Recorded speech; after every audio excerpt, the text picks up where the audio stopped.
அஸ்ஸலாமு அலைக்கும் வரஹ்மத்துல்லாஹி வபரகாத்துஹு. Welcome back to our channel.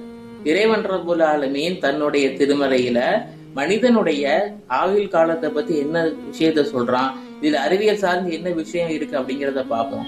ஒரு மனிதன் அவனுடைய ஆயுள் காலத்தை 20 to 30% அந்த மனிதனுடைய ஜீன்கள் தான் இன்றைக்கு வரை நிர்ணயிச்சுட்டு இருக்கு.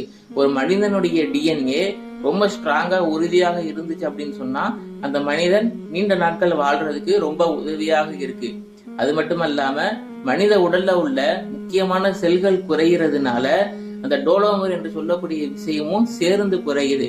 இந்த டோலோமர் அப்படின்னா மனிதன் வயதான நிலைக்கு மாறுறதுக்கு ஒரு முக்கிய காரணமா இந்த டோலோமர் தான் இருக்கு. ஆனா இந்த உலகத்தில் வாழக்கூடிய ஒவ்வொரு பெற்றோர்களுடைய ஜீன்கள் தான் இன்று ஒவ்வொரு மனிதனுடைய ஆயுள் காலத்தையும் நிர்ணயிக்குது. இந்த ஆயுள் காலத்தை பத்தி இறைவன் ரப்புல் ஆலமீன் தன்னுடைய திருமறையில சொல்றான். மனிதனை மண்ணாக படைச்சதிலிருந்து அவனை ஒரு விந்து துளியாக மாத்தி ஆண் பெண் என ஜோடிகளாக நாம படைச்சோம்.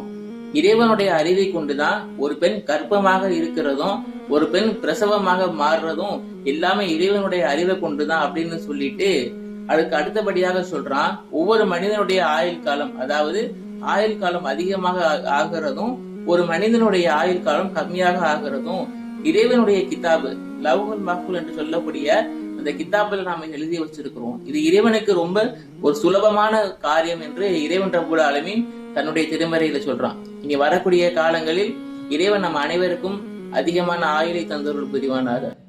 அஸ்ஸலாமு அலைக்கும் வரஹ்மத்துல்லாஹி வபரகாத்துஹு.